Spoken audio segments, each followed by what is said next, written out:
61 tahun yang lalu, tepatnya di tanggal ini, 5 Juli pukul 17.00, bertempat di Istana Merdeka, Presiden Soekarno mengumumkan dekret yang kemudian dikenal dengan Dekret 5 Juli 1959 yang berisikan antara lain membubarkan konstituante, menetapkan Undang-Undang Dasar 45 berlaku lagi bagi segenap bangsa Indonesia dan seluruh tumpah darah Indonesia, dan tidak berlaku lagi Undang-Undang Dasar sementara. Serta yang ketiga, pembubaran MPRS dan pembentukan MPRS dan DPR.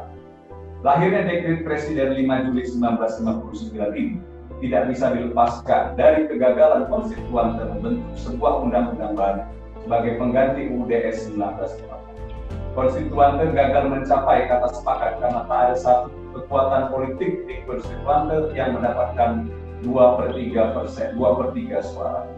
Untuk itu kiranya Prof. Jimli bisa memaparkan kepada kami semua.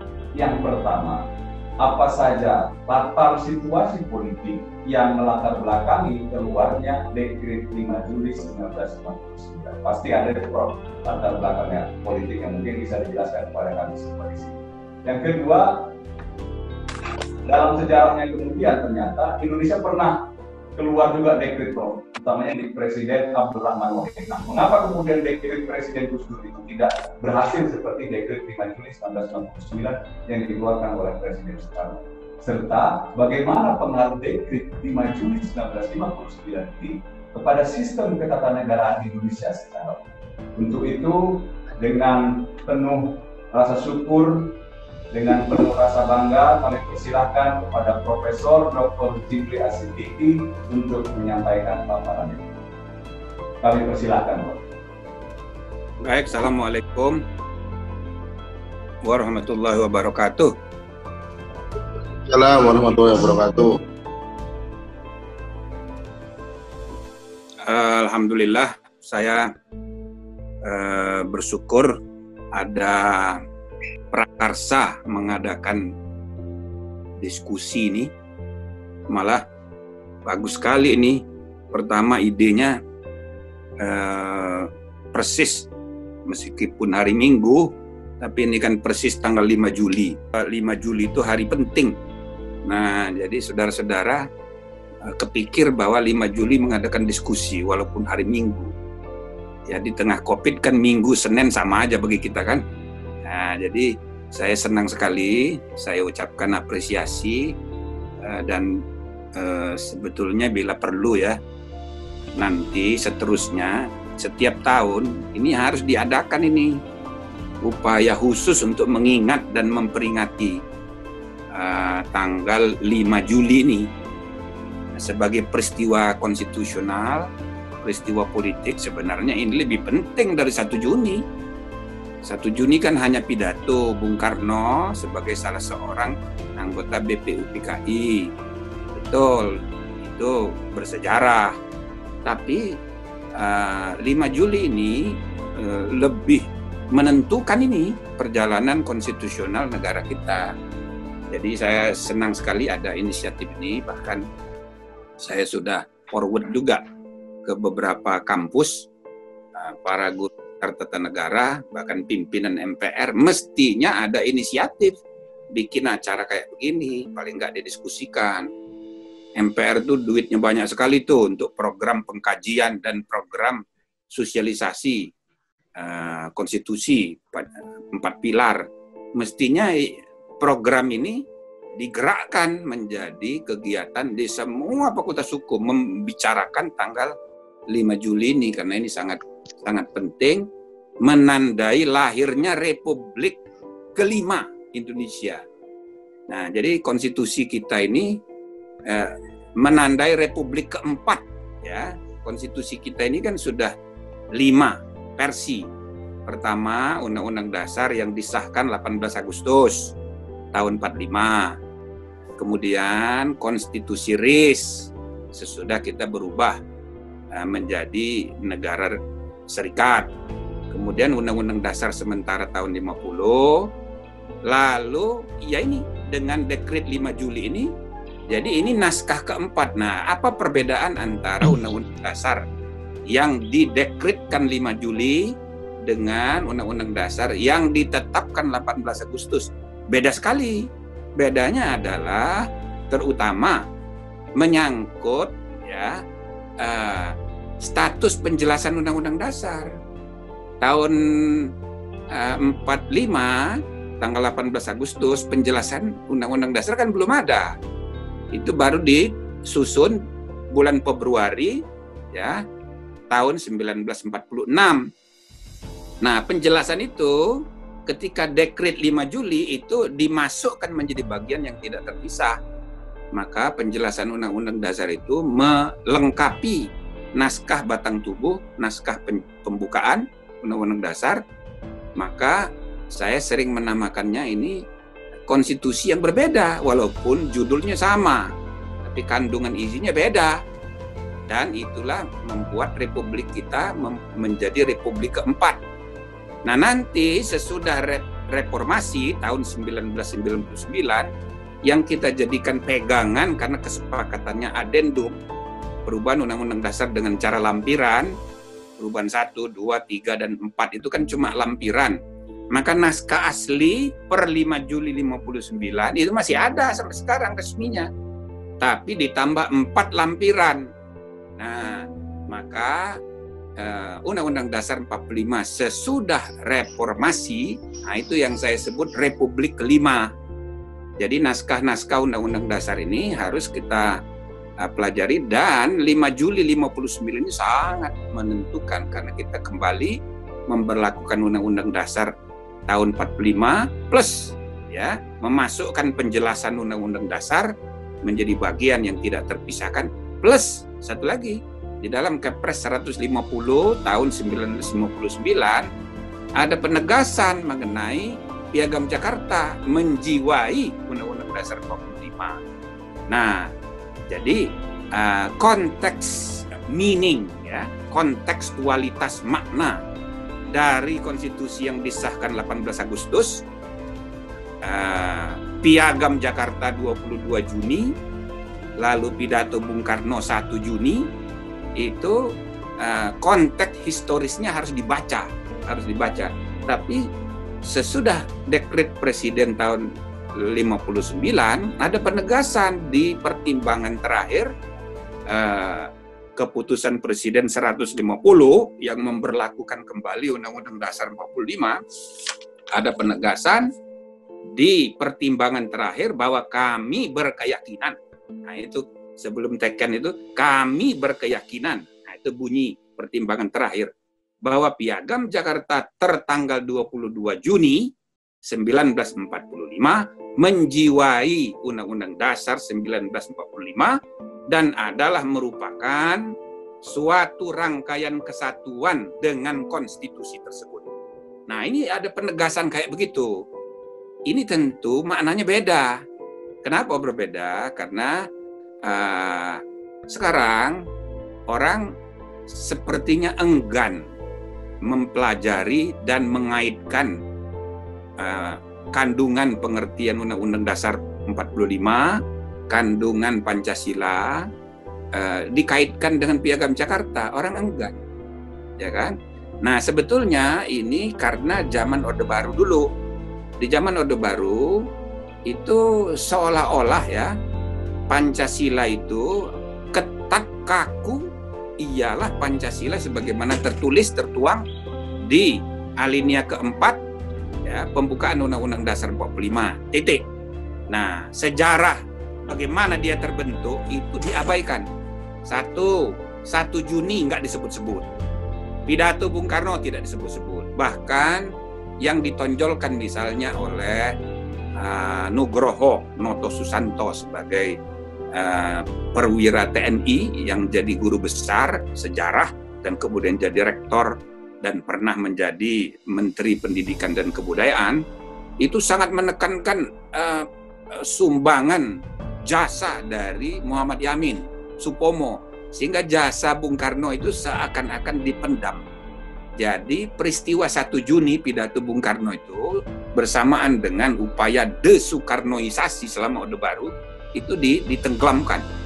Tapi begitu juga Piagam Jakarta ditenggelamkan juga. Jadi selama Orde Baru kuat sekali narasi Pancasila itu hanya ya yang ditetapkan tanggal 18 Agustus, dan itu memang secara saklek memang benar. Tetapi kita tidak boleh mengabaikan fakta sejarah sebelumnya. Satu ada Piagam Jakarta 22 Juni, satu lagi ada pidato-pidato para tokoh termasuk yang menyebut pertama kali 5 sila sebagai Pancasila itu Bung Karno tanggal 1 Juni. Nah, kan begitu. Tapi oleh karena ada spirit, ada semangat desoekarnisasi selama Orde Baru itu, jadi sejarah 1 Juni tenggelam, begitu juga sejarah 22 Juni tenggelam. Nah, tapi sekarang sesudah reformasi, ya kan, ternyata keluarga Bung Karno naik daun, partainya menjadi pemenang pemilihan umum dan sekarang menjadi partai penguasa. Nah, maka sejarah 1 Juni direhabilitasi, bahkan lebih dari direhabilitasi, sekarang 1 Juni sudah diperingati setiap tahun. Tetapi sejarah 22 Juni tetap tenggelam.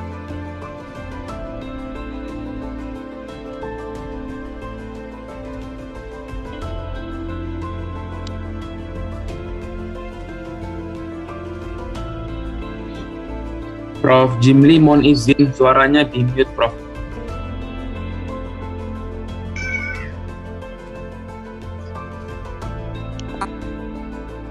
Oh, tadi sampai mana saya bicara? 22 Juni, Prof. Jadi intinya saudara-saudara 22 Juni sekarang ini masih belum direhabilitasi, sedangkan 1 Juni sudah. Nah, sekarang supaya kita adil ke depan, ya, peristiwa sejarah semuanya itu kita perlakukan sebagai fakta semuanya, dan dengan 5 Juli 59 ini ada penegasan bahwa kita kembali ke Undang-Undang Dasar 45 yang dijiwai oleh Piagam Jakarta yang ditetapkan tanggal 22 Juni. Itu bunyi dari konsideran menimbang poin terakhir dari keputusan Presiden 150 tahun 1959. Nah, jadi ke depan bagaimana caranya supaya kita adil? Ya, kita harus bertitik tolak dari Pancasila 18 Agustus.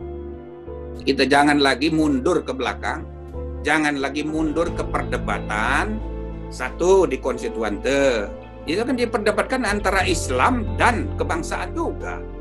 Itulah yang membuat kita tidak berhasil menulis, menyusun, menyepakati naskah Undang-Undang Dasar baru di konstituante itu.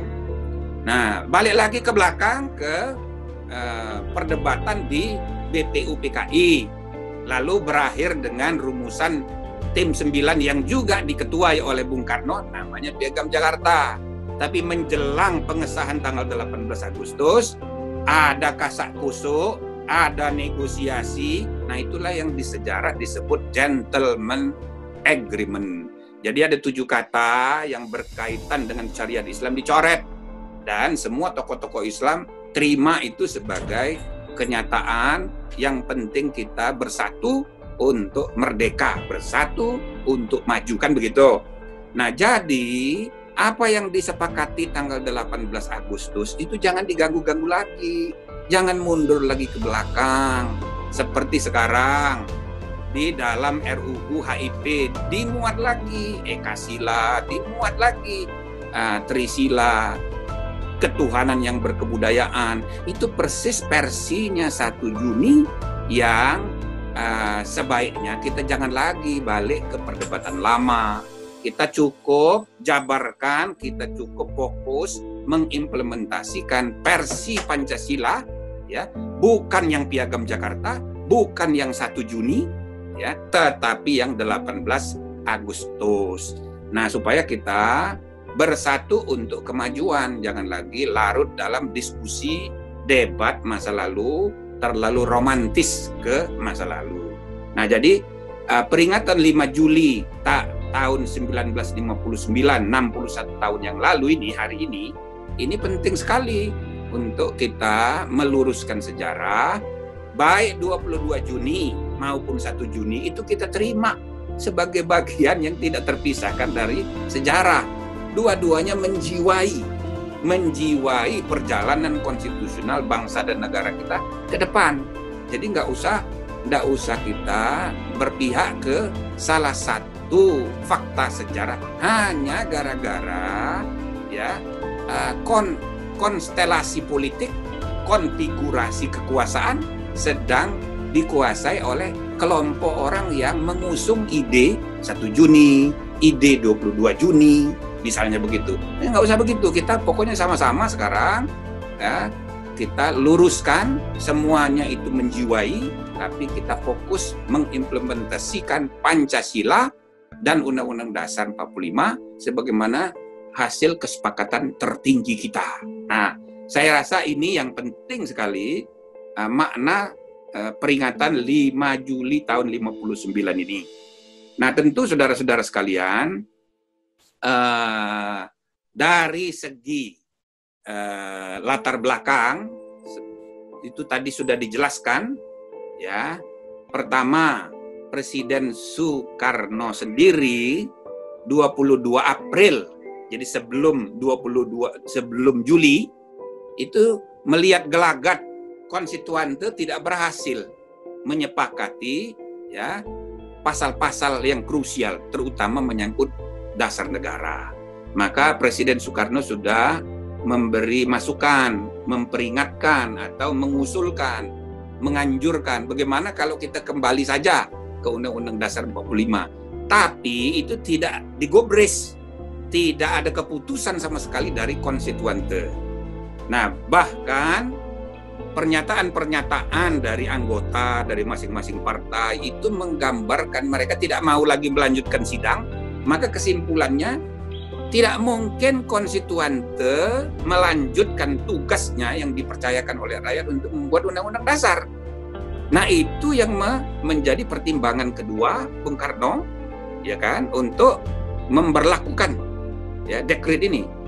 Lalu dari dua kenyataan itu diperkirakan timbul masalah yang membahayakan persatuan dan keselamatan negara dan merintangi pembangunan semesta. Itu menjadi pertimbangan ketiga. Jadi ada keadaan darurat ketatanegaraan. Ada keadaan kalau menurut Undang-Undang Dasar 45 pasal 12 ini keadaan bahaya. Ya kan?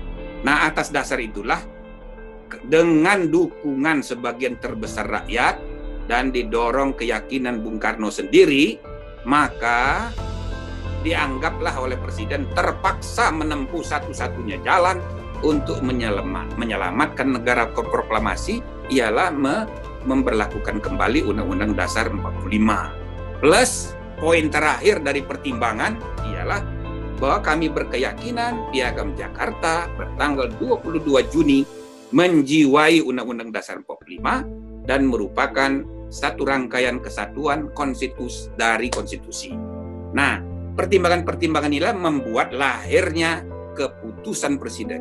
Awalnya itu dekret pengumuman, tapi dirumuskan, dituangkan dalam bentuk keputusan Presiden nomor 150 ya, nomor 150 tahun 1959.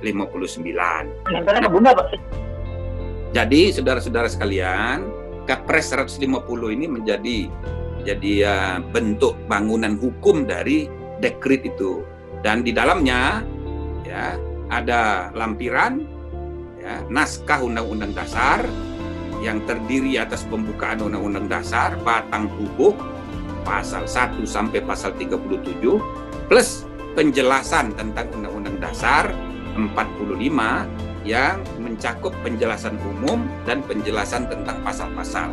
Ini membuat naskah konstitusi yang didekretkan ini berbeda dengan naskah awal yang disahkan 18 Agustus tahun 45. Nah, dasar konstitusional ini keabsahannya jelas karena keadaan darurat. Keadaan darurat yang pada saat ditentukan boleh jadi ada sikap kritis kelompok orang yang menganggap ini inkonstitusional. Tapi sesudah berlangsung efektif, nyata, baik, maka dia berlaku menjadi konvensi ketatanegaraan sah menjadi konstitusi Republik Indonesia yang keempat. Nah, jadi akhirnya itulah yang jadi pegangan sampai hari ini. Undang-Undang Dasar kita yang hari ini sebenarnya adalah produk Dekret 5 Juli itu. Nah, itu sebabnya saya mengatakan tanggal 5 Juli ini adalah momentum yang sangat prinsipil buat negara konstitusional kita.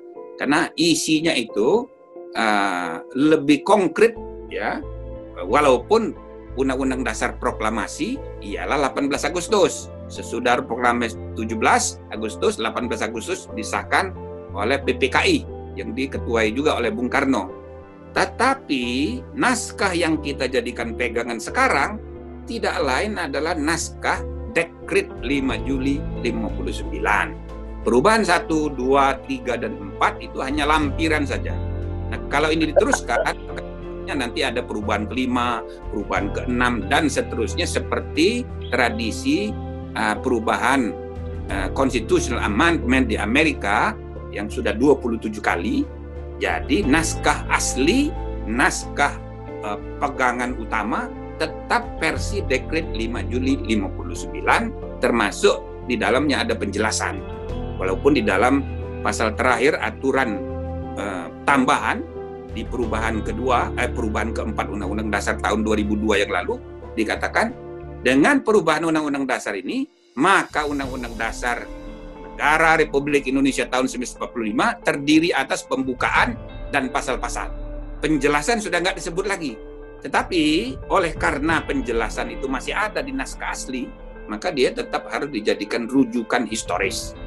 Nah, jadi saudara-saudara sekalian, saya berharap mudah-mudahan ini menambah wawasan bagi saudara-saudara melihat bagaimana kedudukan Piagam Jakarta, bagaimana melihat kedudukan Pidato 1 Juni, dan itu semua instrumen yang mengantarkan kita ke masa lalu dan ke masa kini ialah Dekret 5 Juli tahun 59 ini. Dan mudah-mudahan seterusnya ya kita jadikan ini pegangan yang tidak berubah-ubah.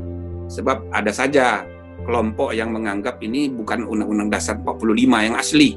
Ini sudah 300% berubah. Dari segi isinya benar, tapi dari segi naskahnya ini tetap naskah yang asli. Bahkan salah satu pertemuan saya dengan para jenderal, para tentara yang ingin kembali ke Undang-Undang Dasar 45 yang asli, saya jelaskan ini, bahwa naskah yang kita pegang sekarang ini, yang ada bintang 1, bintang 2, 3, dan 4 terbitan MPR itu tidak resmi. Itu hanya memudahkan kita membacanya saja. Naskah resmi itu tetaplah 5 naskah. 1, Undang-Undang Dasar 45 per 5 Juli tahun 59, 2, perubahan 1, perubahan 2, perubahan 3, dan perubahan keempat sebagai lampiran. Maka Undang-Undang Dasar 45 yang asli per 5 Juli masih ada. Itu yang resmi, naskah resmi yang harus dimuat di lembaran negara, yaitu. Sedangkan yang perubahan-perubahan ini kan hanya adendum, hanya lampiran. Sehingga kita tidak boleh menganggap bahwa ini bukan Undang-Undang Dasar yang asli. Masih tetap asli, tapi per 5 Juli 59 ialah naskah Undang-Undang Dasar yang sudah ditambah dengan penjelasan sebagaimana diumumkan pada bulan Februari tahun 46 di Berita Republik. Nah, jadi saudara-saudara, secara umum itu yang saya sampaikan. Saya berharap mudah-mudahan kegiatan seperti ini bisa diteruskan, ditradisikan, bukan hanya setahun sekali, bila perlu, kalau mau, kita ini perlu ada jaringan sekolah konstitusi. Nah, kalau saudara mau, saya bersedia, bila perlu sebulan sekali, kita pakai Zooming begini. Berapa ini jumlah mahasiswa yang bisa bisa 1.000 enggak? Dari seluruh Indonesia, kita bisa melakukan pengkajian konstitusi secara rutin. Bukan hanya menyangkut bentuknya, tapi juga perkembangan kontennya, bukan hanya normanya, juga bagaimana hubungannya dengan realitas, dengan kenyataan. Jadi jaringan sekolah konstitusi seperti jaringan sekolah demokrasi itu juga sama penting untuk para aktivis, para dosen, para mahasiswa, dan lain-lain sebagainya. Saya ucapkan selamat, terima kasih, mudah-mudahan bermanfaat. Silahkan kalau ada yang mau tanya jawab. Assalamualaikum warahmatullahi wabarakatuh. Waalaikumsalam warahmatullahi wabarakatuh. Prof. Itu tentang sekolah konstitusi boleh juga tuh, Prof. Kami dari Advokat Konstitusi rencana ingin menyelenggarakan madrasah konstitusi malah namanya, Prof. Waduh. Ya, itu masih nama aja, Prof. Tapi mungkin selanjutnya tema Tidak gimana, Prof? inklusif. Kalau madrasah itu kalangan Tidak pondok. inklusif, ya. Ya, jadi orang-orang di Indonesia Timur kata gitu loh, madrasah sekolah aja. Ya, sekolah online konstitusi. Mungkin Prof bisa jadi narsum tetapnya tuh, Prof. Ya, jadi gurunya lah, boleh. Oke, siap, Prof. Mantap. Nanti kita diskusikan lagi, Prof. Prof, sebelum saya lempar ke teman-teman, mungkin bisa dielaborasi, Prof. Kira-kira mengapa kemudian dekret Presiden Soekarno itu bisa berhasil, lalu dekret Presiden Gus Dur itu tidak berhasil, Prof? Nah, kira-kira faktor apa yang bisa mempengaruhi keberhasilan dan kegagalan dari sebuah penerapan dekret, Prof? Mohon izin, Prof. Ya, akhirnya itu soal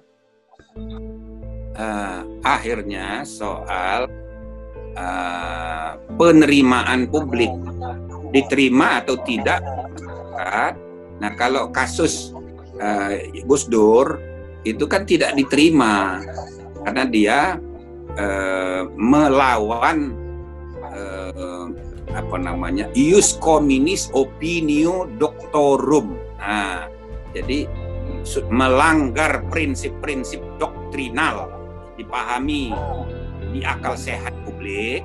Dan yang kedua juga kekuatan-kekuatan sosial ekonomi politik di saat itu sudah tidak lagi bisa mendukung ide-idenya Gus Dur. Nah, beda sekali dengan waktu Bung Karno. Itu kan objektif, semua kekuatan politik itu sudah menyerah, tidak bisa lagi membuat kesepakatan, sudah gagal. Bahkan mau sidang aja sudah nggak mau datang lagi di konstituante. Maka di dalam konsideran itu sudah jelas disebutkan bahwa tidak mungkin berharap ke konstituante menghasilkan konstitusi sesuai dengan yang diamanatkan kepada mereka. Wong mereka sendiri sudah nggak mau lagi sidang, nggak mau lagi hadir gitu. Nah, ini oleh Bung Karno sebagai presiden dianggap membahayakan ya, keadaan negara dan bangsa, dan rakyat yang tidak terlibat di konstituante pun yang menerima itu, mereka setuju. Gawat kalau konstitusi tidak ada dan para elit pemimpinnya ribut terus. Jadi dukungan publik itu kalau misalnya di referendum mungkin bisa 90% mendukung Bung Karno. Nah, tapi yang kemarin waktu Gus Dur kan tidak. Yang mendukung dia hanya kawan-kawan di sekitarnya dia dan partainya dia saja, yang lain semuanya enggak. Nah, cuma saya suka bercanda, sejarah ini salah sih penasehatnya. Kenapa yang dibubarkan DPR? Coba kalau yang dibubarkan Golkar. Coba, misal dia dekretnya itu bukan membubarkan DPR, tapi membubarkan partai satu saja, Golkar misal gitu. Kan partai Golkar itu penentu. Jadi kalau Golkar itu dibubarkan, ya otomatis DPR juga bisa sidang. Bubar juga. Jadi penasihatnya yang kurang canggih. Nah itu. Oke. Jangan ngulangi sejarah itu kan saja. Oke, ada lagi? Silakan. Oke, siap, Prof. Kita buka mungkin dari umum ya, Prof. Ya. Mau izin, Prof, mau satu-satu apa tiga-tiga, Prof? Udah kamu yang ngatur, bebas. Oke, siap. Coba udah di kekuasaan. Siap. Coba di scroll atas. Dari Bapak Nurkozin Agam, coba. Ini senior saya ini. Bapak Nurkozin Agam bisa dibuka itunya, mic atau videonya. Coba lihat ininya, layar. Pak Nurkozin Agam ada? Tadi ada pertanyaan. Ada? Oh, yang lain. Muhammad Afif. Muhammad Afif Jia. Hafif Jia. Gia. Muhammad Hafif Gia. Coba persilakan Muhammad Hafif. Dibuka apanya, minutnya. Baik. Oke. Ya, Hafif ya. Oke, silakan Hafif. Sebutkan nama, dari mana, dan pertanyaannya ya. Salam. Ya, silakan. Jadi mengenai ketentuan Piagam Jakarta menjiwai UUD tahun 1945. Itu sepemahaman saya, karena terjadi tanya jawab di DPR antara Ahmad Saiku dari Partai NU dengan Perdana Menteri Juanda. Jadi Ahmad Saiku menanyakan tentang ketentuan ini. Kemudian Perdana Menteri Juanda menjawab kalau ketentuan ini berpengaruh ke UUD tahun 45 dan itu artinya umat Islam dapat membentuk undang-undang yang berkaitan dengan syariat Islam. Kemudian Buya Syafi'i Ma'arif ikut mengomentari hal ini sebagai seorang sejarawan ketika itu. Dia mengatakan bahwa itu artinya walaupun secara eksplisit tetapi menjalankan syariat Islam bagi para pengikutnya menurut Buya Syafi'i itu tidak dimatikan. Bagaimana menurut Prof. Jimli? Menurut Prof. Jimli sendiri bagaimana? Terima kasih Prof. Assalamualaikum warahmatullahi wabarakatuh. Oke, selanjutnya siapa? Anis Jafran. Anis Zafran, silakan dibuka. Ya, Mas Citra kedengeran ya suaranya? Ya, dengar Mas. Oke, baik. Bismillahirrahmanirrahim. Assalamualaikum warahmatullahi wabarakatuh. Terima kasih Mas Citra selaku moderator dan tim Fakultas Konstitusi, dan Prof. Jimli izin bertanya, kekuatan hukum daripada Dekret 5 Juli 1959 seperti bagaimana Prof katakan kan bersifat post factum, jadi diterima ketika ada masyarakat atau dukungan sebagian besar masyarakat. Nah, karena adanya situasi dan kondisi pada saat itu, jika kita melihat dengan konstruksi hukum di era reformasi ini, apakah memungkinkan jika fenomena seperti dekret tersebut dilaksanakan, walaupun pernah dilaksanakan di era Gus Dur tapi tidak berhasil, tapi apakah dengan era yang makin modern ini hal tersebut memungkinkan? Dan yang kedua, ini pertanyaan mungkin teoritis, apakah dekret 5 Juli 1959 itu dapat dimasukkan dalam kategori Verfassung Swanlung sebagaimana yang dikatakan oleh George Jelinek? Terima kasih. Assalamualaikum warahmatullahi wabarakatuh.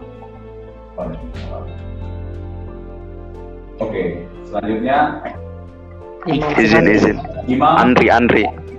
Imam Wianto. Imam Sukandi. Imam Sukandi.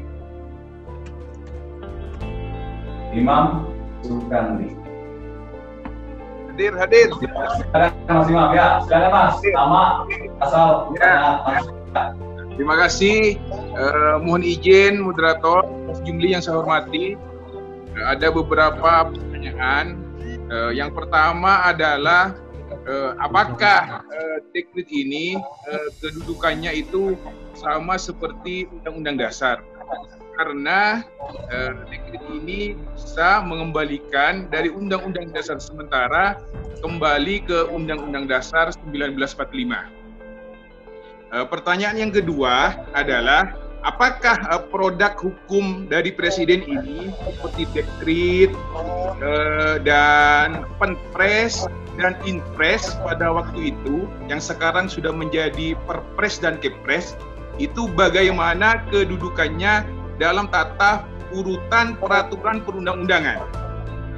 Kalau misalnya yang sekarang ini yang masih berlaku dan kebanyakan dikeluarkan itu ada kepres dan perpres. Tapi pada masa produk Orde Lama, Orde Baru itu ada penetapan presiden, ada instruksi presiden, dan bahkan dekret presiden. Itu kedudukannya dalam tata hukum itu seperti apa dan apakah masih berlaku sampai sekarang? Pertanyaan yang ketiga adalah di antara produk presiden ini apakah penpres Misalnya contohnya dulu ada Undang-Undang Darurat tahun 59 yang kemudian menjadi kok bisa tetap bunyinya undang-undang itu perpu gitu sampai sekarang, misalnya yang mengatur tentang Undang-Undang Darurat itu. Terima kasih. Assalamualaikum warahmatullahi wabarakatuh. Waalaikumsalam. Terima kasih Prof. Jimli. Ada 3 penanya, saya persilakan mungkin bisa dijawab. Ada tentang Piagam Jakarta, kesempatan sendiri. Dan Prof. Oke. Jadi yang tadi menjiwai. Nah, menjiwai itu menjiwai arti kalau kita menafsirkan Undang-Undang Dasar 45, membaca Pancasila, maka kita tidak boleh lupa ada Piagam Jakarta. Nah, tapi sebenarnya status menjiwai itu ya semua nilai-nilai dalam Undang-Undang Dasar 45, mulai dari alinea 1 sampai alinea 4 semuanya ya kan mengandung roh, jiwa, nilai-nilai. Dan peristiwa-peristiwa sejarah sebelumnya pun termasuk pidato-pidato para anggota BPUPKI, pidatonya Yamin, pidatonya Supomo, tentu pidatonya Bung Karno 1 Juni pun tidak boleh dilupakan. Jadi jiwa sejarah itu kan gambaran, apalagi secara teoritis banyak yang mengusung, menyetujui ide bahwa Bung Karno itu menggali 5 nilai Pancasila itu. Walaupun ada perdebatan juga mengatakan bahwa misalnya ada yang unsur universal, ada yang tidak juga. Kalau Tuhan berkebudayaan itu kan bukan nilai universal, bukan fundamental, tapi itu nilai instrumental. Kalau nilai yang fundamental, Tuhan universal. Nah, itulah Tuhan yang Maha Esa. Jadi ini ada perdebatan, cuma karena kita ini feodal, budaya politik kita kan masih feodal. Kalau tokoh-tokoh kita bicara, ya udahlah kita kutip seakan-akan kebenaran mutlak. Padahal kan belum tentu juga. Kita kan mesti rasional. Tapi semua ide-ide yang tumbuh berkembang dalam perdebatan di BPUPKI itu harus dipahami sebagai menjiwai semua. Nah, apalagi Piagam Jakarta yang eksplisit disebut di Kepres nomor 150 bahwa kami berkeyakinan, dan keyakinan Bung Karno, bahwa Piagam Jakarta itu menjiwai Undang-Undang Dasar. Nah, itu kan dasarnya kan keyakinan presiden. Tapi keyakinan seorang kepala negara tentu statusnya sangat formal, serius gitu, sehingga harus dibaca dengan baik. Misalnya kalau kita memahami ketentuan mengenai ketuhanan yang Maha Esa, ya kita harus ingat syariat Islam bagi orang Islam itu kewajiban. Mungkin bagi agama lain tidak seperti itu, karena ajaran syariat, ajaran hukum dalam agama Islam itu sama kenceng, kuat seperti agama Yahudi. Nah, sedangkan agama Kristen, Katolik kan lebih esoteris, bukan eksoteris. Ajaran tentang hukum tidak banyak menonjol dalam ajaran agama Kristen. Nah, yang eksoteris, agama-agama itu selain Islam, Yahudi, Hindu. Nah, ajaran agama Hindu itu juga sifatnya banyak yang eksoteris. Nah, jadi antar agama itu beda-beda. Jadi kalau dikatakan di sini menjiwai, terutama orang Islam itu sangat terikat dengan hukum. Misalnya untuk perkawinan, untuk waris, makan babi nggak boleh. Nah, itu sangat kuat, ya kan? Eksistensi beragama itu malah terkait dengan aspek-aspek hukum itu, seolah-olah agama dihancurkan kalau hukum-hukum agama itu tidak boleh dijalankan. Nah, jikalau diperlukan pengaturan oleh negara misalnya supaya ada standarisasi pelayanan untuk haji, dibuatlah undang-undang haji, lalu ada undang-undang zakat, undang-undang perkawinan. Nah, itu konsekuensi dari itu tadi pasal ketentuan mengenai penjiwaan itu. Jadi, tetapi bukan berarti dengan adanya statement penjiwaan agama yang lain juga tidak boleh dipertimbangkan. Harus, semua agama itu harus dipertimbangkan dengan kepentingan yang sama, karena negara kita punya kepentingan yang sama untuk membuat semua agama itu efektif dalam membina kualitas dan integritas umatnya. Nah, jadi dan itu satu ya. Yang kedua, jangan juga disalahpahami bahwa seakan-akan semua hukum agama, hukum fikih itu mutlak harus diadopsi menjadi hukum negara. Ya, nanti dulu, misalnya hukum jinayat, hukum pidana. Jadi ada kesimpulan umum di antara para ahli, kalau sudah menyangkut hukum privat, hukum perdata, misalnya perkawinan, kewarisan, boleh plural. Tapi kalau menyangkut hukum publik, misalnya hukum pidana, wah itu harus berlaku bagi semua orang terlepas dari agamanya apa, etnisnya apa. Misalnya kalau mencuri, ya hukumannya bukan potong tangan, tapi penjara. Kalau membunuh, ya hukuman mati, tapi ada prosedur-prosedur dan persyaratan-persyaratan. Jadi, begitu hukumnya itu hukum publik, dia harus umum, berlaku buat semua, tidak hanya berlaku buat orang agama tertentu saja. Nah, jadi dengan perkataan menjiwai, jangan juga disalahpahami. Menjiwai itu semua. Itu kan bukan normatif kaku begitu. Jadi dia harus mengalami proses politik dulu. Dari ide-ide agama, praktek-praktek hukum agama, harus mengalami proses politik perundang-undangan. Nah, itu ada prosedurnya. Nah, lah sudah diatur, hukum perdata boleh plural, hukum pidana tidak. Nah, itu misalnya. Ya, jadi jangan salah paham juga. Nanti mau hukum cambuk di undang-undang berlaku buat semua, nggak bisa. Tidak bisa, atau hanya berlaku buat orang Islam. Tidak bisa. Jadi hukum itu harus adil bagi semua orang, terutama yang pidana. Kemudian yang kedua, soal kekuatan hukum. Jadi begini, di samping puspaktum tadi kan sudah saya terangkan, salah satu pertimbangan hukum kepres itu adalah bahwa keadaan darurat. Ini ada dua keadaan yang membuat aturan boleh menyimpang dari yang biasa. Satu, kegentingan yang memaksa, pasal 22 Undang-Undang Dasar, memungkinkan presiden menerbitkan perpu. Tapi ada yang kedua, keadaan bahaya. Nah, itu pasal 12.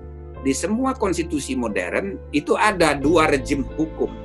Rejim hukum keadaan normal, rejim hukum keadaan darurat. Keadaan darurat itu disebut dengan Noodstadrecht atau Staatsnoodrecht. Ya, dari segi subjektifnya dia adalah Staatsnoodrecht subjektif, Noodstadrecht dari segi objektifnya. Jadi keadaan darurat yang tingkatannya ada yang bahaya perang, bahaya militer, ada bahaya karena bencana, baik karena bencana alam ataupun non alam seperti COVID sekarang ini menghasilkan keadaan darurat. Nah, dalam keadaan darurat ini, seorang kepala negara, presiden dalam hal ini, itu bisa bertindak ya bila mana perlu, seperti misalnya di dalam tulisan Clinton Rossiter itu yang disebut dengan constitutional dictatorship. Nah, kepala negara itu boleh dia menangguhkan hak dan kewajiban konstitusional, menangguhkan hak asasi manusia untuk mengatasi keadaan bahaya, keadaan darurat. Kadang-kadang keadaan bahaya ini tiba-tiba, ada bom meledak, itu kan bahaya. Nah, masa harus rapat dulu? Ya nggak bisa. Jadi harus ada tindakan-tindakan yang dilakukan dalam keadaan darurat bila mana perlu, ya bertentangan dengan Undang-Undang Dasar. Dan itu satu ya. Yang kedua, sistem kita ini sistem presiden. Sistem presidentil itu artinya kekuasaan asli dan kekuasaan sisa ada di tangan presiden. Maksudnya, ya, semua kekuasaan bernegara itu ada di tangan presiden, kecuali yang menurut konstitusi sudah diberikan kepada lembaga, kepada pejabat selain presiden. Yang kedua, semua kekuasaan sisa yang tidak diberikan kepada lembaga-lembaga yang lain pejabat-pejabat yang lain menurut konstitusi maupun menurut undang-undang, maka itu adalah kekuasaan sisa. Nah, itu kekuasaannya presiden. Jadi yang penting bagi presiden kalau dia tidak melanggar konstitusi, tidak melanggar undang-undang, tapi ada pekerjaan yang belum ada yang nangani, nah, itu pekerjaannya presiden. Nah, demikian juga kalau misalnya apa tadi yang saya bilang kekuasaan asli. Kekuasaan asli itu ada di tangan presiden kecuali yang sudah diberikan oleh konstitusi, sudah diberikan oleh undang-undang kepada lembaga lain. Nah, jadi memberlakukan undang-undang dasar ini ya, itu belum diatur di undang-undang dasar sementara tahun 50 jikalau konstituante gagal. Tidak diatur, di situ hanya diatur di pasal 128 dan 129 konstitusi undang-undang dasar sementara, tapi yang menariknya adalah di Kepres nomor 150 ini tidak ada pertimbangan mengingat pasal 128 dan pasal 129 undang-undang dasar sementara tahun 50 tidak ada. Ini sebetulnya ada kekurangan juga Kepres ini. Kepres ini hanya pertimbangan menimbang 1, 2, 3, 4 gitu. Tapi tidak ada mengingat sehingga tidak ada rujukan pasal. Padahal ini ditetapkan dalam keadaan undang-undang dasar sementara masih berlaku. Jadi ini ada kelemahan Kepres ini, ya. Nah, tetapi kalau kita merujuk ke pasal Undang-Undang Dasar 45, ini ada kaitan dengan pasal 12 keadaan bahaya. Atau kalau Undang-Undang Dasar sementara tahun 50, ini ada kaitan dengan pasal 128 dan pasal 129. Tetapi ketentuan mengenai hal-hal dan tata cara untuk menetapkan keadaan bahaya belum ada undang-undangnya waktu itu. Nah, undang-undang itu baru sesudah dekret Presiden 5 Juli. Oh, ini ada undang-undangnya tapi tidak dikutip. Kembali lagi yang tadi saya bilang tidak dikutip. Nah, baru sesudah dekret Presiden ada Perpu yang tadi disebut, Perpu nomor 23 tahun 1959, ialah yang dikenal sebagai Undang-Undang tentang Keadaan Bahaya. Masih berlaku sampai sekarang, tapi nggak pernah dipakai juga, ya, masih berlaku padahal. Nah, jadi dasar konstitusional dari Kepres pemberlakuan keadaan darurat itu adalah keadaan emergency power, emergency law yang beri kewenangan kepada kepala negara bertindak atas nama bangsa dan negara menyelamatkan. Karena negara tidak punya dasar konstitusi, nah dia menyelamatkan dengan kembali ke Undang-Undang Dasar 45. Nah, syukurnya itu kemudian berterima, lalu efektif berlaku, dan dianggap berlaku juga berdasarkan konvensi ketatanegaraan. Jadi konvensi ketatanegaraan itu salah satu sumber hukum juga. Beda konvensi ketatanegaraan itu beda dengan kebiasaan ketatanegaraan. Kalau kebiasaan ketatanegaraan itu suatu tindakan konstitusional yang melanggar konstitusi beberapa kali menjadi kebiasaan, maka dia menjadi constitutional habit, kebiasaan ketatanegaraan. Tapi kalau konvensi ketatanegaraan itu tidak berkali-kali, cukup satu kali yang ketika pertama kali dilakukan, dia melanggar atau tidak sesuai, belum tentu melanggar juga, tapi tidak diatur dalam konstitusi, maka dia diterima sebagai konvensi juga.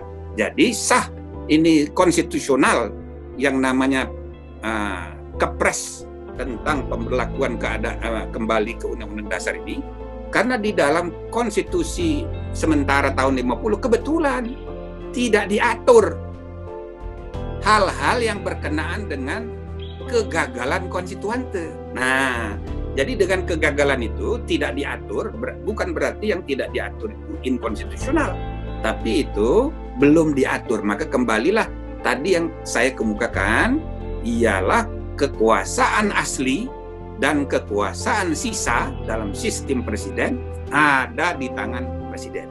Kecuali Undang-Undang Dasar sudah eksplisit menyebut itu dia tidak berkewenangan, nah baru diserahkan kepada kewenangan lembaga lain, baru bukan kewenangan presiden. Jadi itu dasar konstitusional keabsahan dari Kepres 150 itu. Kemudian yang perpasung. Nah, jadi ini ya pengertian konstitusi tertulis ya, itu namanya Grundgesetz, tapi perpasung itu lebih luas. Nah, itu makanya ada beda antara undang-undang dasar dan konstitusi. Jadi perpasung, Andrum, perpasung, Wandlung. Jadi konstitusi yang tertulis maupun yang tidak tertulis, yang masih dalam impian, dan ketentuan yang sudah ada aturannya. Tapi ini tadi dasar konstitusional Kepres 150 ini, pertama boleh kita sebut ini ada perpasungs, dalam arti ya nilai-nilai yang tidak ditulis. Tetapi dia juga sepanjang menyangkut yang nyata tertulis, perpasung Wandlungnya itu memang tidak ada larangan, karena ketentuan mengenai kegagalan konstituante itu tidak diatur dalam Undang-Undang Dasar sementara. Nah, jadi itu penjelasannya. Kemudian, apakah ini sama dengan Undang-Undang Dasar? Tidak. Jadi begini, Kepres ini kan keputusan administrasi. Jadi dia bukan regulasi. Maka sejak tahun 2004, atas saran saya, Tempo Hari, kita hidupkan lagi istilah Perpres. Tadinya, sesudah Orde Baru, istilah PNPS, Perpres, PNPS, dan sebagainya itu ditertibkan oleh TAP MPRS tahun 67. Kemudian, pada tahun 2000, ada lagi TAP MPR tentang sumber tertib hukum, menertibkan lagi praktek-praktek di zaman Orde Baru. Tapi istilah Kepres tadinya masih dua macam. Kepres yang mengatur, Kepres yang bersifat menetapkan. Yang mengatur itu regeling, regulasi. Yang menetapkan itu administrasi. Nah, sekarang saya bilang tahun 2004, karena kita sudah membangun sistem judicial review, ya kan? Maka kita harus bedakan produk administrasi jadi objek perkara di pengadilan tun, itu namanya Kepres. Tapi kalau produk regulasi itu jadi objek perkara judicial review di Mahkamah Agung, itu namanya Perpres. Maka jadilah dibedakan sekarang antara Perpres dan Kepres.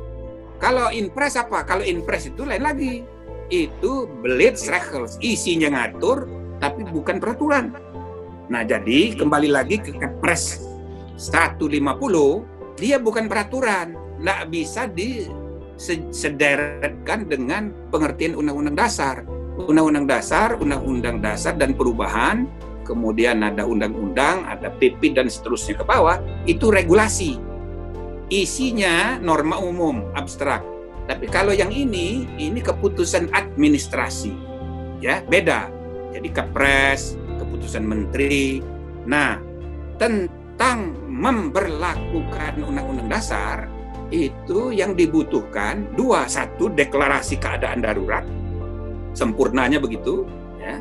Yang kedua, keputusan menerbitkan keputusan administrasi yang memberlakukan.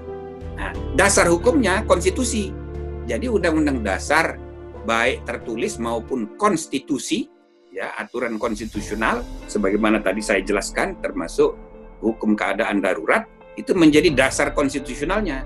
Sedangkan ini tindakan administrasi aja. Nah, jadi ada keputusan presiden, dia tidak terbitkan dalam bentuk Perpres. Kalau Perpres itu kan lebih rendah dari undang-undang. Dia juga tidak terbitkan dalam bentuk undang-undang darurat. Istilah yang ada di konstitusi sementara tahun 50 itu bukan Perpu tapi undang-undang darurat. Dia tidak terbitkan undang-undang darurat, dan itu masih harus disetujui pada sidang berikutnya oleh DPR. Nah, jadi dia hanya keputusan administrasi saja.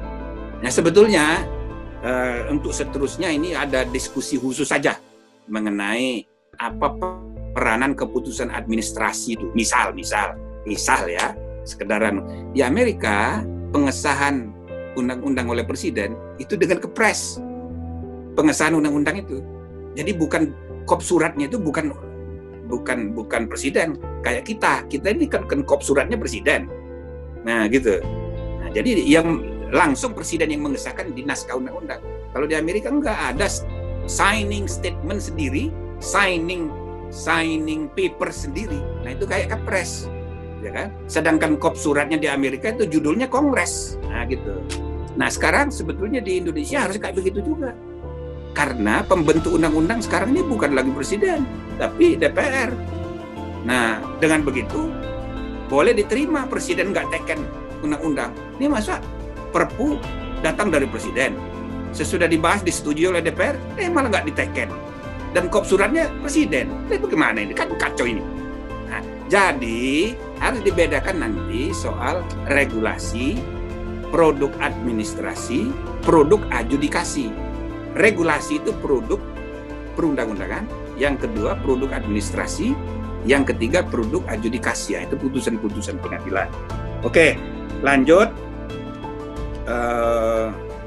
Mana tadi? Status Kepres 150. Sudah saya terangkan tadi, saya rasa Kepres itu tetaplah keputusan administrasi, ya. Jadi nanti saya persilahkan dibuat khusus, ya, forum khusus.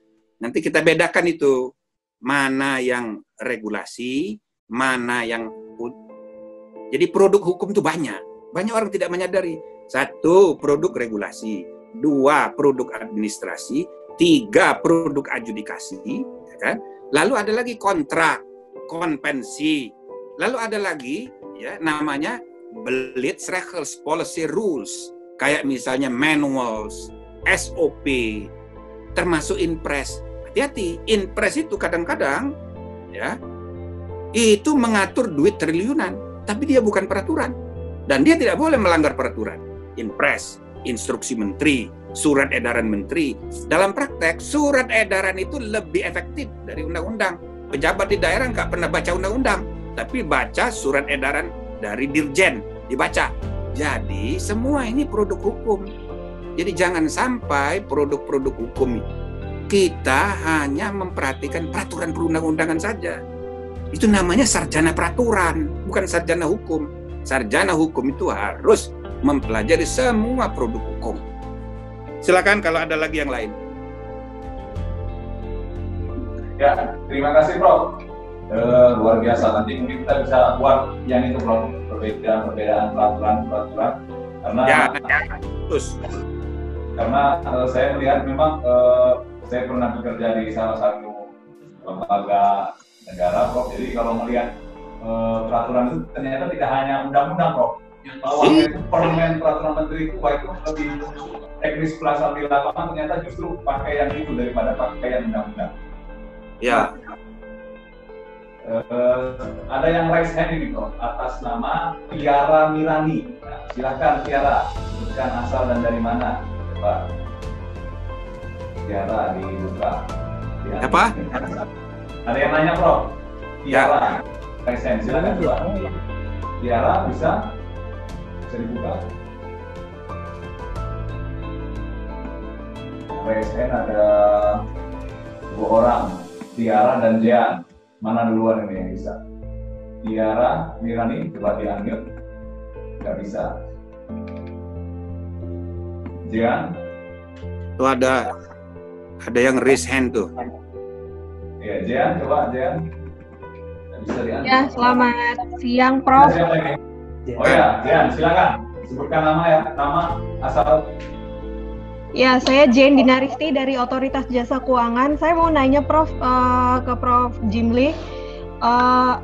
Sebenarnya apa sih yang melatar belakangi Undang-Undang Dasar 1945 itu diganti oleh pada saat rezim Soekarno dengan cara pembentukan Badan Konstituante.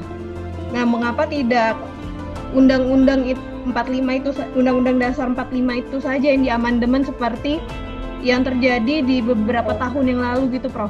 Hanya itu saja pertanyaan saya, karena menurut saya itu karena kayak bolak-balik seperti itu, seperti kayak kebingungan gitu di rezimnya Soekarno. Demikian Prof, terima kasih. Ya. Selanjutnya Muhammad Ramli, bisa dibuka Muhammad Ramli.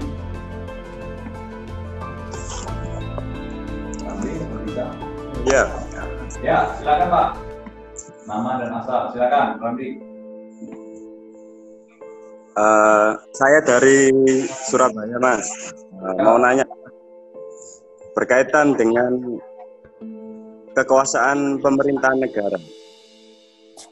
Apakah kewenangan presiden itu dapat diatur secara khusus melalui undang-undang tersendiri, misalkan melalui lembaga kepresidenan. Nah, itu apakah bisa dalam sistem hukum nasional kita? Itu aja, Mas. Terima kasih. Selanjutnya ini mungkin yang terakhir, Nurul Zaskia yang raise hand. Nurul, kok bisa diambil?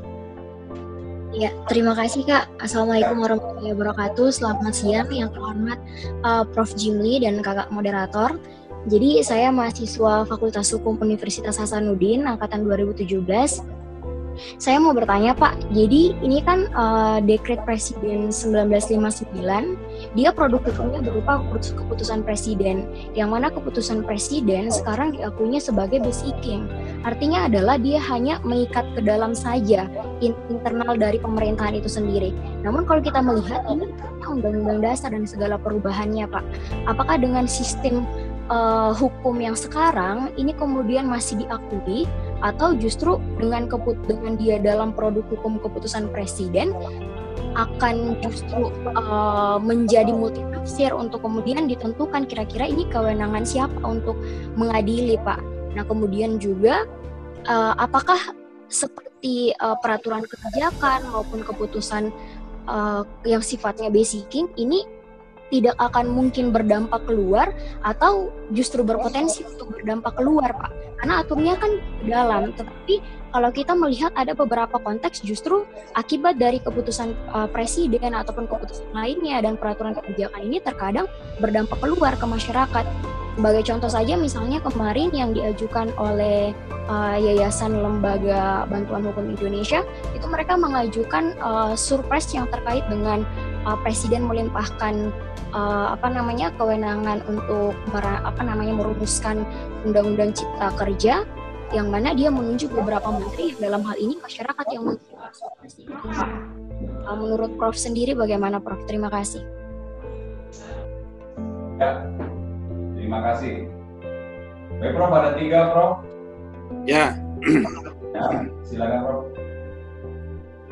Itu dibentuknya konstituante itu amanat Undang-Undang Dasar.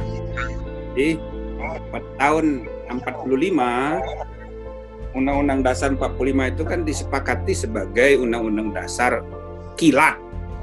Itu pidato Bung Karno tanggal 18 Agustus kan menyebut revolusi Kronwet. Jadi sesudah Indonesia proklamasi tanggal 17, panitia persiapan kemerdekaan rapat tanggal 18, masih banyak yang nunjuk tangan untuk mengusulkan ada perubahan pasal inilah, tambah pasal anulah. Nah, Bung Hatta mengatakan, lah kita ini kan sudah merdeka kemarin. Nantilah kalau sudah kita sudah merdeka, semuanya udah tertata, ya kita bikin konstitusi baru. Nah, Bung Karno juga demikian. Sebagai pimpinan sidang, dia menyampaikan bahwa ini adalah revolusi Kronwet, Undang-Undang Dasar kilat. Jadi memang dimaksudkan untuk sementara. Nah karena itu sesudah agresi 1, agresi 2 terpaksa kita ubah jadi konstitusi RIS, lalu balik lagi ke NKRI bikin Undang-Undang Dasar sementara itu oleh timnya Supomo. Nah baru sesudah pemilu tahun 55 ya kan, lalu berdiri dibentuklah konstituante. Konstituante ini tugas utamanya menyusun Undang-Undang Dasar. Memang begitu. Karena Undang-Undang Dasar 45 ini kan cuma sementara saja. Jadi untuk saudara ketahui, Undang-Undang Dasar paling singkat di atas muka bumi itu ya Undang-Undang Dasar 45. Nah, kalau di Amerika sering mengklaim, para pakar menyebut Undang-Undang Dasar Amerika Serikat itu paling ringkas. Enggak. Ya, dari segi jumlah katanya itu 5.000-an kata, sedangkan Undang-Undang Dasar 45 itu cuma 1.000-an kata dari segi jumlah kata. Nah, sebaliknya konstitusi yang paling tebal di dunia itu India. India itu tahun 46. Jadi dia terdiri atas 444 verses, 444 pasal. Sedangkan kita itu cuma 21 butir ketentuan. Nah, itu pun umum sekali dan karena memang sifatnya memang untuk sementara gitu loh. Nah, jadi konstituante berdiri itu tugas penting pertamanya itu menyusun undang-undang dasar. Memang begitu. Cuma karena gagal, tidak berhasil, maka ada ide termasuk dari TNI, dari Pak Jenderal Nasution mengusulkan ya udah kembali ke undang-undang dasar, dan Bung Karno kemudian dengan keyakinannya kembali ke undang-undang dasar. Nah, itu ditetapkan dengan apa? Dengan keputusan administrasi, ya, namanya dekret presiden. Di dalamnya terkandung deklarasi, dan yang kedua deklarasi keadaan bahaya begitu, dan yang kedua dia menetapkan secara administratif kembali berlakunya Undang-Undang Dasar 45 gitu. Nah, apakah dia berlaku ke dalam? Enggak, itu keliru itu. Ya, namanya keputusan administrasi itu berlaku keluar dan ke dalam. Beda kalau yang berlaku ke dalam itu misalnya namanya internal regelingen. Peraturan, kalau peraturan atau regulasi itu ada yang eksternal, ada yang internal. Kalau yang internal itu yang sifatnya administratif, misalnya tata tertib DPR, nah itu nggak berlaku keluar, dia hanya berlaku ke dalam, gitu. Nah, tapi kalau keputusan presiden mengangkat dirjen, mengangkat menteri, berlaku ke seluruh dunia. Si A ini berlaku, mengangkat ketua Mahkamah Agung dengan kepres, mengangkat ketua MPR, DPR, berlaku keluar dan ke dalam. Dibawa ke pengadilan dalam dan luar negeri, yaitu yang harus mewakili lembaganya. Jadi tidak benar kalau ada yang mengatakan bahwa keputusan administrasi hanya berlaku internal, itu salah itu. Tidak begitu. Ya, jadi keputusan administrasi itu adalah produk hukum yang berlaku ke luar dan ke dalam, tapi dia hanya bersifat administrasi. Administrasi itu isinya hanya bersifat individual and concrete. Beda dengan regulasi, isinya norma umum dan abstrak. Misal, KUHP, barang siapa mencuri diancam hukuman pidana 3 tahun. Nah, itu kan belum menyebut subjek, belum menyebut peristiwa, belum menyebut kejadian. Maka itu disebut ya, general and abstract norm. Tapi kalau kepres, isinya itu menyebut nama orang, menyebut nama jabatan, dan peristiwa konkret. Nah, itu namanya concrete and individual norm. Nah, itulah beda antara produk hukum regulatori dan produk hukum administrasi. Satu namanya regeling, satu namanya basicing. Nah, ya, bedakan antara regulasi internal dan regulasi eksternal. Itu lain lagi. Itu antara external dan internal regelingen. Ya, yang tadi yang disebut hanya berlaku internal itu, misalnya perpres. Nah, perpres itu hanya mengatur internal administrasi pemerintahan. Dia tidak boleh mengatur misalnya hak dan kewajiban warga. Kalau hak dan kewajiban warga mau dikurangi, kewajiban warga mau ditambahin, itu harus dengan undang-undang. Karena rakyat sendiri yang harus menyetujui. Nah, itu namanya peraturan yang keluar. Tapi kalau perpres itu hanya dia untuk ke dalam si pemerintahan, walaupun dalam kadang-kadang disalahgunakan. Nah, jadi ada aja. Saya nggak usah sebut kapan ya. Ya biasalah orang kalau kuasa mau cepat-cepat daripada dituangkan dalam bentuk undang-undang memerlukan perdebatan di DPR, tuangkan dalam bentuk PP saja atau tuangkan dalam bentuk perpres saja. Orang kan nggak tahu. Padahal dia mengatur hak dan kewajiban dalam lalu lintas hukum publik. Itu nggak boleh. Nah, itu sudah ada aturannya, mana materi kebijakan yang dituangkan dalam bentuk undang-undang, mana yang harus dituangkan dan boleh dituangkan dalam bentuk peraturan internal itu tadi. Tapi kalau keputusan, nah keluar dan ke dalam. Ya, nah terus apa tadi soal dari apa tadi ya?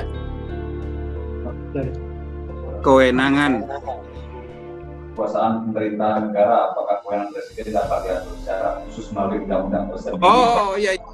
Nah, secara umum dapat dikatakan kewenangan presiden itu merupakan objek yang pokok yang menjadi materi aturan dalam konstitusi. Maka itu pasal yang paling banyak diatur dalam Undang-Undang Dasar di semua negara, ketentuan mengenai kepala negara dan kepala pemerintahannya, termasuk misalnya pasal-pasal tentang hak asasi manusia, hal-hal yang tidak boleh dan hal-hal yang harus dipenuhi oleh presiden. Maka idealnya ya kewenangan presiden itu diatur dalam Undang-Undang Dasar, sehingga nggak perlu lagi diatur di undang-undang. Tapi seandainya di undang-undang itu masih ada kekurangan, masih ada hal-hal yang perlu diatur dengan undang-undang menyangkut tugas dan kewenangan ya dari presiden, maka boleh saja diatur di dalam undang-undang. Misalnya tentang organisasi kepresidenan, maka dulu pernah ada ide mau membuat undang-undang tentang lembaga kepresidenan. Misalnya mengatur hubungan antara presiden dengan wakil presiden, mengatur mengenai sekretariat negara itu bagaimana, ya, sekretaris yang membantu dia sebagai kepala negara dan kepala pemerintahan bagaimana.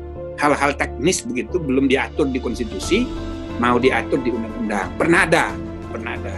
Nah, apalagi ada yang berpendapat undang-undang tentang MPR DPR ada, undang-undang tentang Mahkamah Agung ada, tentang MK ada, tentang BPK ada. Loh kok tentang presidennya nggak ada?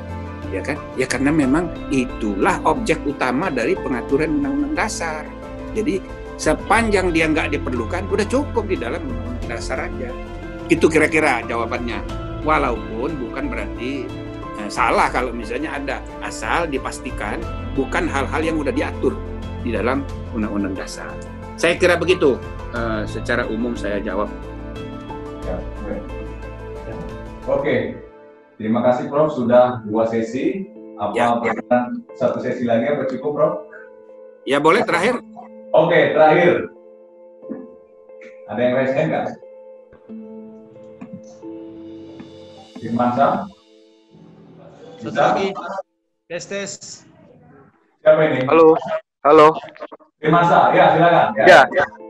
Assalamualaikum warahmatullahi wabarakatuh. Salam. Mohon izin Prof, ini saya bertanya mungkin agak di luar dari materi dekret pada pagi hari ini.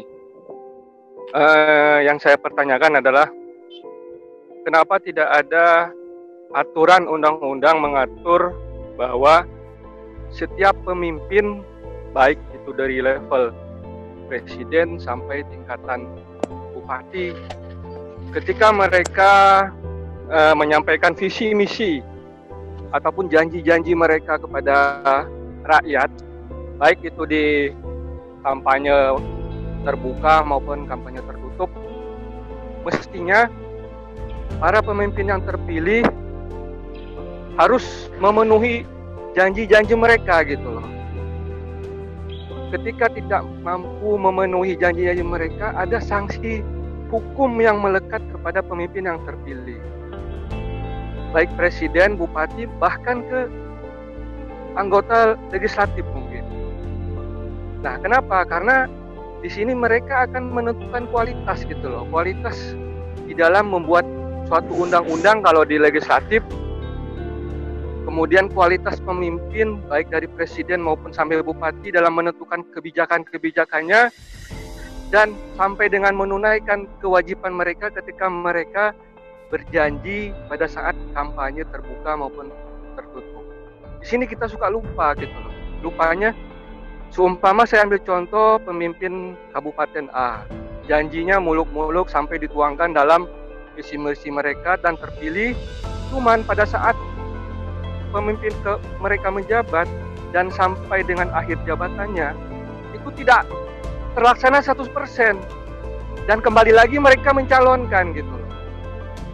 Nah ini saya menyarankan harus ada efek jera terhadap pemimpin yang memberikan janji-janji kepada rakyatnya ketika mereka pada saat pemilih dan ketika mereka terpilih. Itu aja Prof. Terima kasih. Assalamualaikum warahmatullahi wabarakatuh. Halo. Ya, silakan Mas Ramli. Ya, ada. Ya, silakan. Ya, Taufik pakai. Ya, sebenarnya saya langsung tanya pada pakarnya, Prof. Jimli ya, soal gagasan green contract dari. Nah, saya ingin tanya apakah kemudian dari gagasan Prof itu juga menghendaki adanya pengakuan kesetaraan antara alam dan manusia. Nah, dan kalau kita lihat seperti di Eropa, gagasan dari Stone itu yang menggagas alam sebagai satu legal standing dalam di hadapan hukum. Dari gagasan ini juga akan bermuara kepada soal itu secara konseptual. Begitu saja sih. Terima kasih.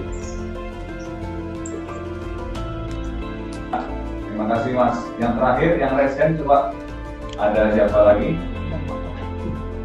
Ada Atisa Praharini. Silakan Pak Atisa. Selamat siang, Prof.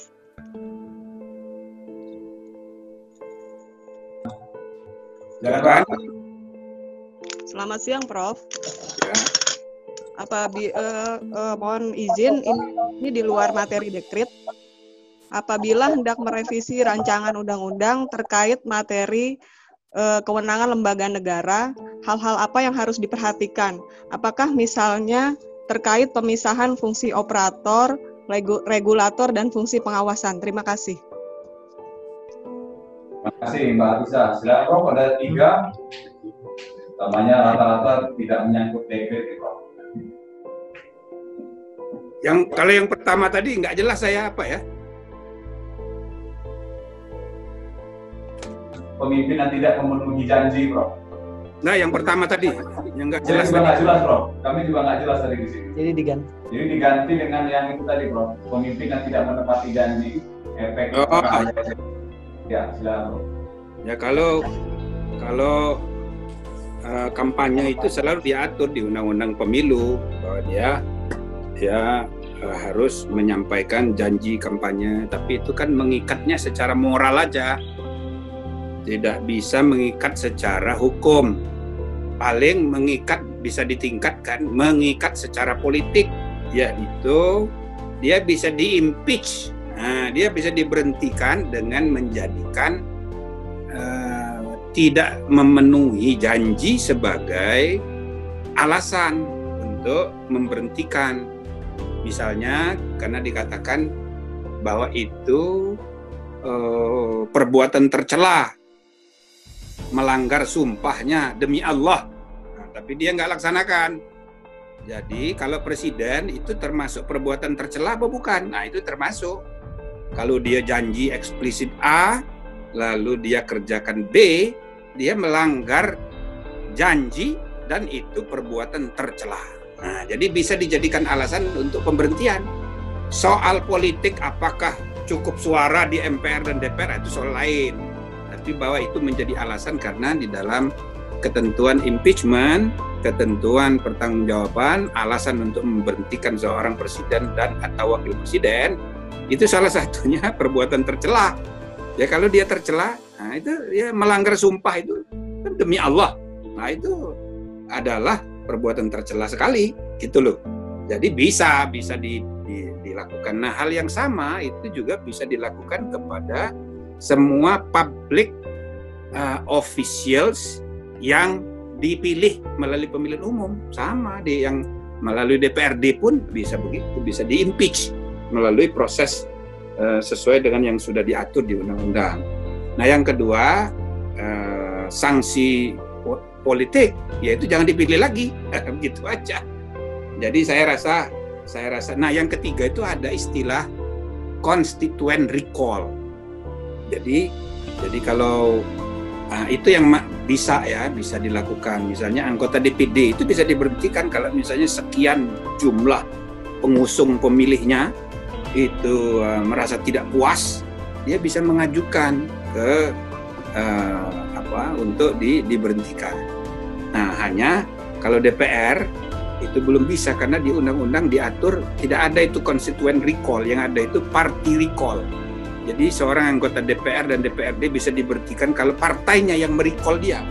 Nah, kalau di beberapa negara kayak di negara-negara Amerika Selatan itu sudah biasa, itu namanya constituent recall, di-recall oleh pemilihnya. Nah, terus yang mana lagi? Green Constitution tadi ya? Ya, soal Green Constitution, bukan? Betul, Bro. Yang kedua, Green Constitution. Nah, jadi bagus itu dibaca itu buku saya. Jadi saya membangun pengertian bahwa kekuasaan tertinggi itu sekarang harus ditambah satu lagi, kekuasaan di tangan lingkungan. Lingkungan sistem, ekosistem kehidupan itu jadi di samping kedaulatan hukum, kedaulatan rakyat, kedaulatan raja, kedaulatan negara, ada konsep kedaulatan lingkungan. Nah, itu yang saya namakan ekokrasi, kekuasaan oleh lingkungan hidup. Dan itu di beberapa negara punya implikasi. Misalnya di Ekuador, jadi sungai, gunung, burung dianggap punya hak asasinya sendiri. Bukan cuma manusia yang punya hak asasi, tapi kambing, kuda, ya kan, hutan punya hak asasi. Nah, kalau dia dicemari oleh manusia, maka dia dikonstruksikan bisa tampil di pengadilan. Bisa tampil bagaimana caranya? Jadi LSM lingkungan bisa mewakili mereka. Para advokat mengatasnamakan gerakan lingkungan bisa mewakili mereka. Gitu. Dengan kedudukan hukum lebih kuat dibandingkan sebelumnya. Kalau lingkungan hidup itu yang menuntut itu kan orang, penduduk setempat yang merasa dirugikan lingkungannya, dia yang menggugat, lalu cari pengacara. Kalau ini enggak. Jadi burung, sungai, gunung, ya kan? Dia bisa menggugat seolah-olah atas nama mereka itu para pengacara, para LSM bisa menggugat. Lalu yang kedua, pembuktian. Yang wajib membuktikan bukan penggugat, tapi pembuktian terbalik.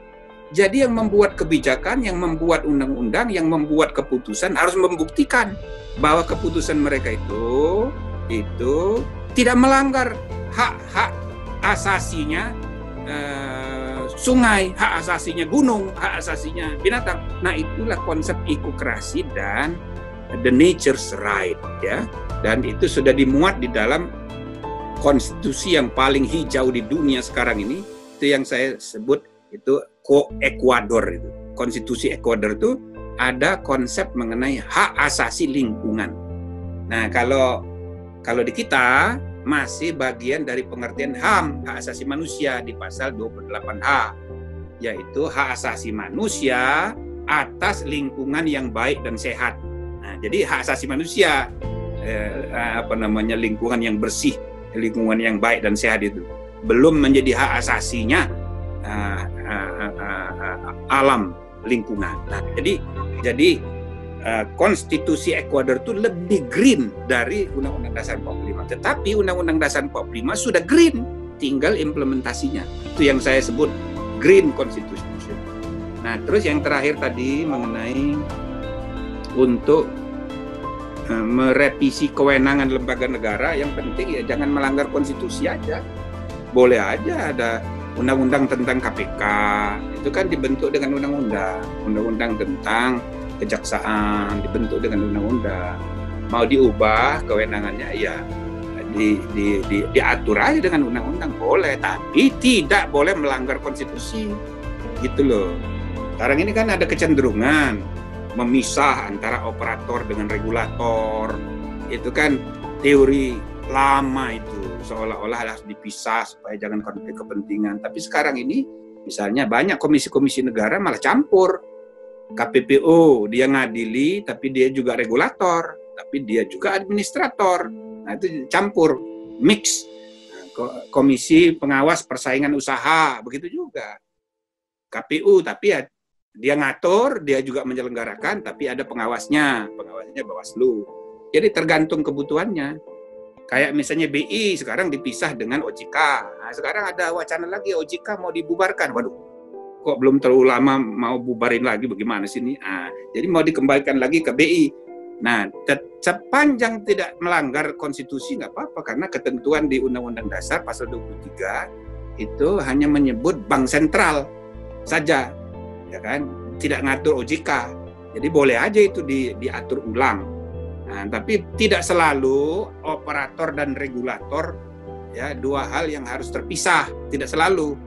Nah, tergantung rejim konstitusinya bagaimana pengaturannya, bahwa kadang-kadang yang ngatur dan yang melaksanakan itu lebih baik dipisah, ya bisa saja sepanjang dia tidak melanggar Undang-Undang Dasar. Boleh itu. Nah, saya kira itu saja ya. Saya minta maaf yang pertama tadi nggak jelas, jadi nggak bisa jawab. Tapi secara umum saya ingin mengulangi apresiasi sekali lagi, acara ini bagus. Saya sarankan jamaahnya boleh, ini udah 300 ini hebat ini. Oke, Bro. Nah, ini yang daftar 600 tapi yang hadir 300, Bro. Itu kan bisa kita bikin jaringan sekolah konstitusi. Nah, lebih lanjut. Kali kan bisa. Nanti lebih lanjut kita bisa diskusi, Bro. Ya, bisa ke kantor atau gimana gitu, atau ke rumah. Ya. Baik, kalau gitu terima kasih banyak. Mudah-mudahan ada gunanya ya, memberi pencerahan bagi saudara-saudara sekalian. Sekali lagi selamat memperingati 5 Juli 59. Mudah-mudahan peristiwa sejarah ini jangan sampai kita lupakan, karena dialah yang mengembalikan keberlakuan Undang-Undang Dasar 1945 sampai sekarang. Dan jikalau mekanisme perubahan tetap kita ikuti sebagaimana kesepakatan tahun 1999, Undang-Undang Dasar kita boleh diubah dengan cara adendum, maka insya Allah seterusnya Republik kita ini ada, maka ya, dasar konstitusional pada tahun 59 kembali berlaku Undang-Undang Dasar 45. Itulah yang akan jadi pegangan sebagai dokumen asli Undang-Undang Dasar kita. Sedangkan yang lainnya hanya lampiran 1, 2, 3, dan 4 dan seterusnya saja. Terima kasih. Assalamualaikum warahmatullahi wabarakatuh. Waalaikumsalam warahmatullahi wabarakatuh. Terima kasih, Prof, atas kesediaannya di hari Minggu seperti ini, masih mau mengajari kami semua memperingati hari bersejarah Konstitusi Indonesia. Andai saja saat itu Presiden Soekarno tidak mengeluarkan dekret, mungkin masa depan negara konstitusi, mungkin prinsip-prinsip konstitusionalisme di Indonesia jauh lebih matang daripada hari ini. Terima kasih Prof. Jimli atas partisipasinya. Nanti untuk suara nanti. Ya, Prof. Gimana, Prof? Ya, terima kasih. Sampai ketemu. Assalamualaikum. Waalaikumsalam, terima kasih Prof. Nanti kita diskusi soal sekolah konstitusi, Prof. Untuk link sertifikat sudah ada di grup chat. Persilakan bagi teman-teman yang mau mendownload, dan persilakan, nanti ada namanya ya. Terima kasih teman-teman semua atas partisipasinya di penyelenggaraan kuliah umum virtual yang diselenggarakan oleh Advokat Konstitusi. Terima kasih atas partisipasinya dari 600 pendaftar sampai dengan 300 yang ikut. Kami mengucapkan terima kasih. Terima kasih juga kepada Prof. Jimli, terima kasih juga kepada seluruh hadirin, seluruh panitia yang telah berkontribusi. Akhir kata kami mengucapkan Assalamualaikum warahmatullahi wabarakatuh.